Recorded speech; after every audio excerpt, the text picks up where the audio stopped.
This is the story of two Luke Kellys. 35 years gone, but not forgotten. Luke has always been there. He's still remembered very fondly. Not only Dublin people, but I think Irish people have taken him to their hearts. For over a decade, the campaign for the commemorative statue of Luke was in vain. But in an unusual twist, suddenly there was talk of two statues. There was the competition that the council decided to run. One was commissioned and one was donated. Two artists and two very different artistic approaches. There's a warmth out of bronze that you don't get out of stone. I think stone is just really nice for skin. You know the old story, you're not going to please all the people all the time. People are going to give their preference naturally. What would Luke think about it?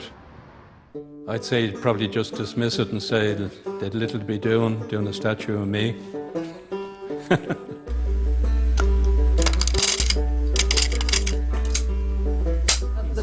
Sing me the old song. Sure, I can't remember the words. Sing it later. Had you ever heard anybody here sing? Had you ever heard anybody in Dublin I've sing? never taken any interest at all here. This before I went to England. Where do you live in Dublin? I was born in a place called Lattimore Cottages, which no longer exists, unfortunately. Where was it? Sheriff Street. You never heard songs down there? No, I can't remember. Down at Bombo Lane, there was a big fat woman. All right, just sing me that song. Sing that. Down in Bombo Lane, there is a big fat woman, and if you want to know her name, you have to pay a shilling. Sailors 2 and 6, soldiers 2 and a penny, big fat men £2.10, little kids a penny. We know Luke Kelly was a fella from Sheriff Street, so hands up. What school did Luke Kelly go to? Patrick? Larry's, which was where? Here. Right here, exactly. And Luke was here from the age of 7 to 13. We're in the North Inner City here, and I grew up here. Growing up, I didn't learn any songs from this area. I didn't learn any social history from this area.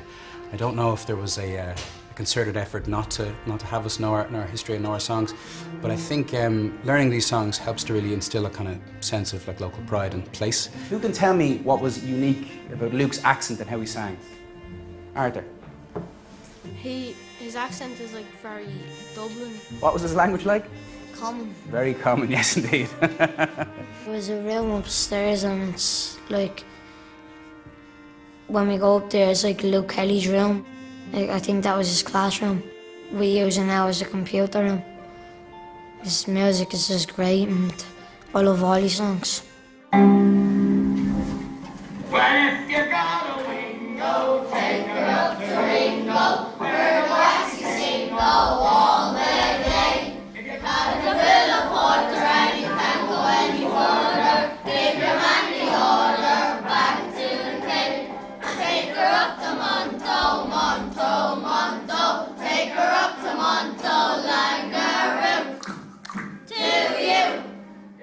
I'd say Luke Kelly was an ordinary Dublin fella. I think the people of Dublin have taken him to their hearts. I think they proved that at his funeral. That church was full to the brim with sympathisers. People came from all over Dublin, all over Ireland really. I mean, that proved that Dublin people had taken him to their hearts. The memories of Luke Kelly live on. But until 2018, there was no permanent tribute to this Irish cultural legend. People's immediate way of commemorating somebody is always with a statue. And we get requests for statues a lot of the time, and you just think of around the country, you know, Terry Wogan, even living people like Sonia Sullivan. As I say, a sculpture isn't just for Christmas, it's for life. It was 2004. I was in the chamber one night and I was saying to myself, we should have a statue of Luke Kelly. And I put up what was called then an emergency motion. And an emergency motion meant it goes through without debate. It's agreed. Probably in 6 months we'll have a lovely statue of Luke. It didn't work out that way. So it went from 2004 to coming around 2007. I met the Docklands, they agreed. I actually have a letter still stating we will fund the statue, the erection of the statue of Luke Kelly, and then the crash came. So I knew then that there was no hope in getting funding. And next, we're into 2014, and I'm elected Lord Mayor of Dublin. And one of the gifts that I said I wanted as Lord Mayor was the statue of Luke Kelly. We asked various sculptural organisations to nominate artists, and then ran a competition between those artists where they made maquettes, and Vera Clute won. Vera hadn't done public sculpture before, and I suppose she was put into the mix as a wild card, if you wanted to even say that. This was somebody who had an extraordinary array of technical abilities, not just in sculpture, but actually as a portraitist on painting on canvas. What I like about portraits is it's kind of different than any other painting, because you start off and you keep going, and you get to the point where you're not looking at the model anymore, or your painting or whatever. You think you're looking at the person. There's this kind of intuitive response you get when you look at a human face, like when you look at a real person. John, will you give me a C chord, please? The performance I really liked was when he did Scornottis Simplicity. He seemed to be sort of just with himself, you know, really lost, and it felt really honest. Scornottis Simplicity, oh no, oh no. I suppose I took a lot of screenshots of that song, I suppose the bit that I liked. These ones are the ones I printed out. I did a lot of really rough sketches, kind of to capture that look. Sitting down, some standing, some close-ups of the face. And I think it was always going to be a sort of decapitated head. It was a startling piece because it was just his head, and everybody thought it was a bust, because they couldn't imagine that it was going to be, you know, the size of a room coming up out of the ground. The artist herself, I remember her saying to me, Lord Mayor, picture it on a foundation of a stand, and stand back and have a look. And I began to say, yeah, I like it. Approval from Luke Kelly's family was the next stage. Once greenlit, Vera Clute's sculpture of Luke would be created to scale and launched without any more delays. Christy called me in and he had a mock-up of it. We thought the head was too big. And then she had to get some sort of a mesh to do the hair. And it seemed to be out of proportion. It was like something taken from a death mask. It wasn't Luke, it wasn't this rough-cut, vibrant character. There was nobody criticising Vera. What they were looking at was new, modern type of art. I think the City Council didn't want to go ahead without having the support of the family. Yeah. And then it kind of sat in abeyance for a number of years. It wasn't that it was abandoned, but it wasn't going ahead either. And of course, Luke, you remember yourself meeting Mr. Kavanagh. Yeah, on the one occasion that I dared actually to speak to the man. And he said, I've got a song for you. And he said, you should sing Raglan Road. And I'm very proud of the fact that I got the imprimatur, as it were, from the man. On Raglan Road of an autumn day, I saw her first and anew. Just as poet Patrick Kavanagh gave Luke Kelly a song, a lifelong fan of Kelly's has made an enormous personal sacrifice to create a memorial to the great man, crafted by sculptor John Call. I got a phone call from a guy called Jerry Hunt and said, I've been looking at your work for the last while and I have a job for you. So I said, okay, well, let's meet and we'll have a chat. And Jerry was in his 80s. He was just turned 80. He said one of his things he wanted to do at this stage of his life was he wanted a sculpture of Luke Kelly sitting playing a banjo, his hero, for his back garden. So I said, you know, do you realise what's involved in this financially? And he says, yep. I'm a graphic novel artist, Joe, and I work for O'Brien Press Publishers. I work 7 days a week until about 10:30 at night because I just love it. It turned out that I just had no time to go on holidays. Okay, so what, you're using your holiday money? I ended up using my holiday money. He must have been fascinated with Luke. He must have thought Luke was something special, which he was. I waited until I got the thing cast, and then I brought the Kelly family, the 3 brothers, plus Des Garrity, in to have a look at it. He caught the essence of Luke Kelly, the head thrown back. You'd be thinking about small details. How did you do the shoes, or how did you do the fingers? How did you do the nose? And you'd be different people that have different opinions. But the general consensus was that it was a very fine piece of work. Jerry Hunt, in an extraordinary act of generosity, wanted to donate this statue to the city of Dublin. It was a bit of a headache, of course, for everyone concerned, because 2 Lukes, what are we going to do here, guys? You know, how are we going to resolve this? There's never really been a 2-statue problem before. I began to wonder about how we solve this, because already it was which one is the best one. Should we break our principles that we didn't have multiple statues of an individual? How to respect the artist, how to respect the donor, the family. And at the end of the day, it was decided that the most suitable and the most appropriate response was to commission both sculptures. So what it means is Dublin has now got their son back, and he'll be there in the most dignified way north and south of the Liffey. That's exactly what it means.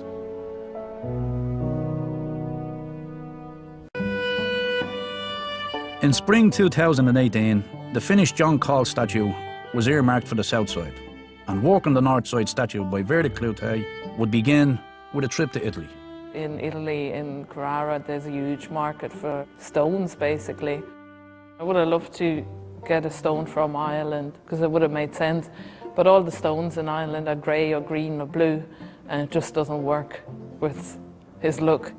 I was a little bit picky. In the end, we found a Libyan marble there, which was big enough, and it looked like a good skin colour.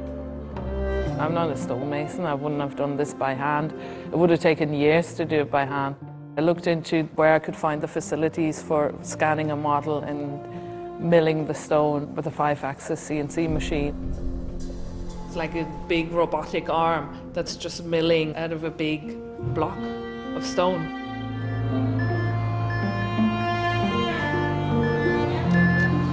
The day has come, yeah, it's finally here. Let's see him. Oh my God. Oh, they've done a good job on him. Yeah.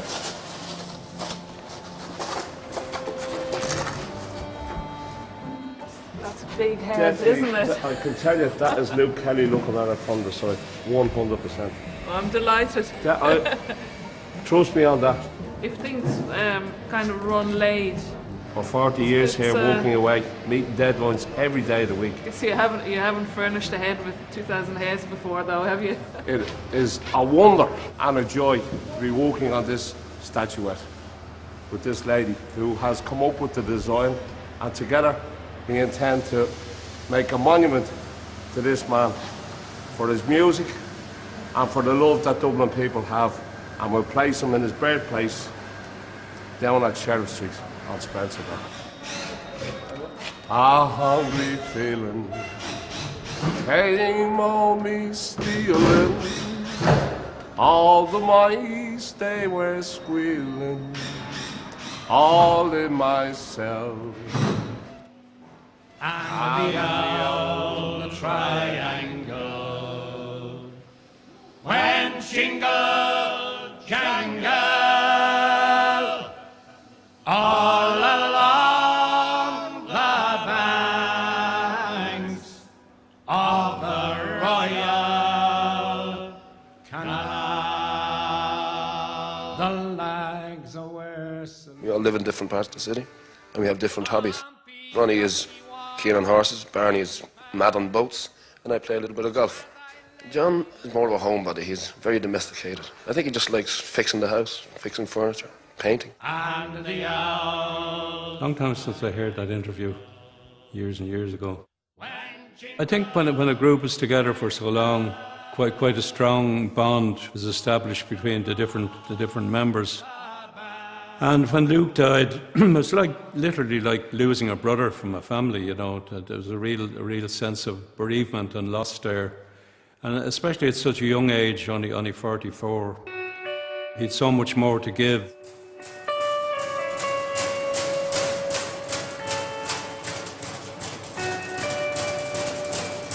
It saves you drilling all the holes anyway, doesn't it? I said which one was a steelmaker, now I'm going to end up a hairdresser. Well, they say there's money in it, so yeah, another challenge, another day. That's the biggest section of the head there now. I'd say there's around 3,000 hairs just in this section alone. So once I get that bit done, it's just fix it to the head and then let Vera do her thing. They did a good job in Italy, but they're not portrait artists, No, are I they? appreciate that. Bit of plastic surgery. I'll say no more.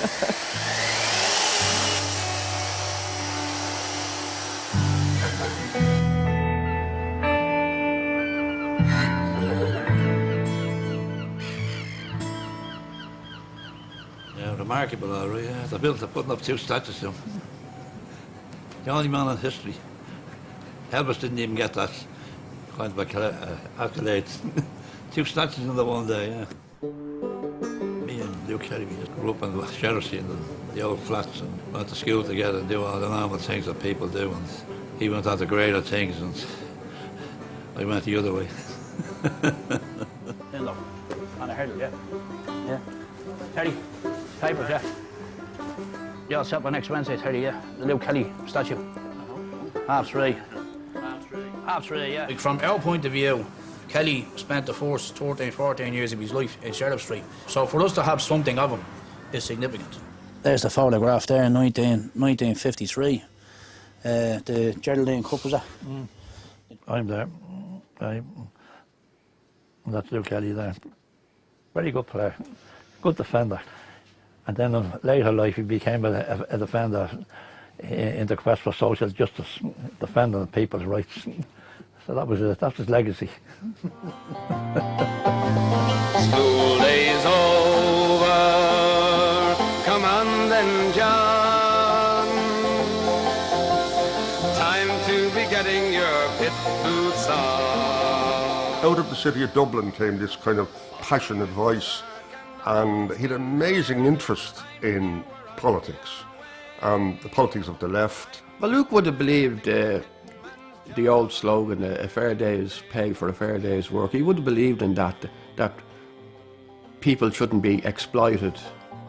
He was very interested in Amnesty International, and I didn't know very much about it at the time, but Luke would put on a concert in aid of Amnesty, and the rest of us just went along with it, you know. It's a week from launch day, and John's statue is buffed up and ready. Vera and her stonemason cousin Mikkel are focusing on Luke's dental work. Teeth are generally quite characteristic for people, and at the same time, it's one thing you don't really know that well. I suppose with me and Michael, my cousin, there was a bit of disagreement what shape teeth are. Abschneiden. Ja, mach mal Mund auf. Ja, guck mal da. Ja, deine sind ganz gerade. Nee, nicht irgendwie jetzt so. Zeig mal deine. Die sind nicht gerade. Zahnarzt werden. I was not going to model 32 little teeth.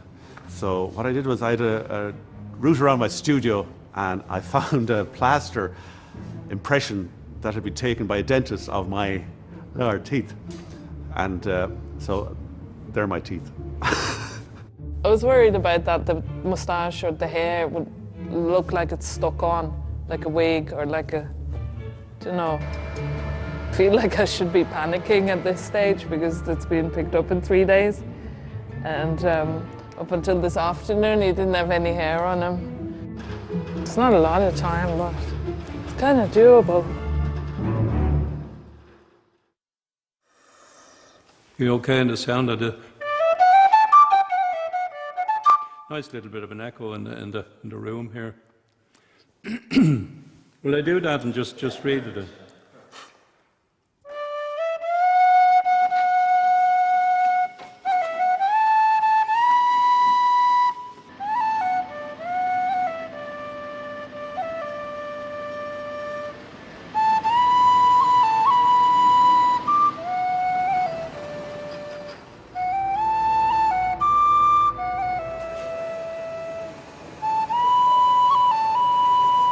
It's a very striking resemblance of him, isn't it?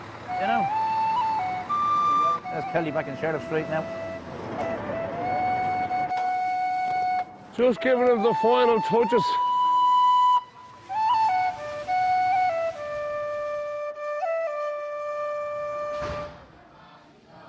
People out of school and the President and the Lord Mayor is going to be going over to the docks, and everybody's going over to sing songs and all over there. I'm looking forward to it a lot, yeah. I think if he's still up in heaven, we have to look down. Independent has a photograph of the sculptor John Coll polishing up his statue of the singer Luke Kelly on South King Street in Dublin, which will be unveiled by the President, Michael D. Higgins, today to mark the 35th anniversary of Kelly's death. The Times Ireland edition has photographs of the two statues. Ellis Staunton writes the Dublin City Council broke its own rule by allowing an individual to have more than one monument after Luke Kelly's family expressed reservations about Clute's sculpture.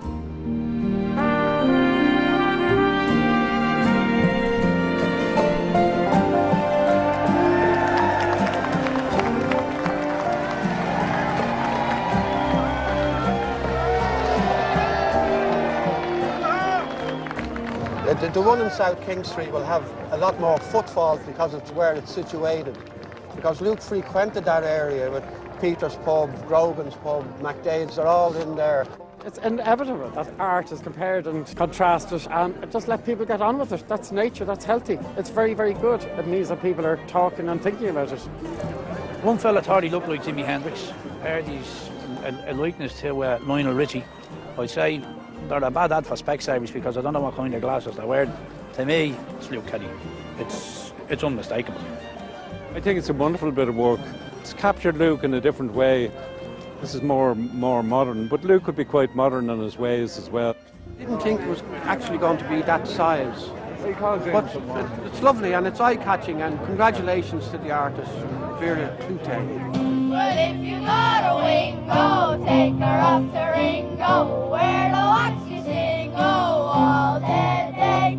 If you've had your fill of porter and you can't go any further, give your man the order back to the king. If you sing real Dublin songs to a real Dublin audience, I mean, they can't help but laugh and cry, you know, at their own wit and at their own style. Where do Dubliners going to go from here? I don't know, just carry on. Learn some new songs, make some as long as people listen. As long as people listen, yeah. I enjoy it. Yeah. It's the best reason for it. That's the best reason. It was the reason I started. Listen, sing me some more songs. Hand me down me petticoat and hand me down me shawl. Hand me down me button boots, I'm off to the linen hall. Ara he was the queer one, fall the diddle go, that wasn't he the queer one, and I'll tell you. If you go to the Curragh camp, just ask for number 9. You'll see 3 squaddies standing there, and the good-looking one is mine. Ara he was the queer one, fall the diddle go, that wasn't he the queer one, and I'll tell you.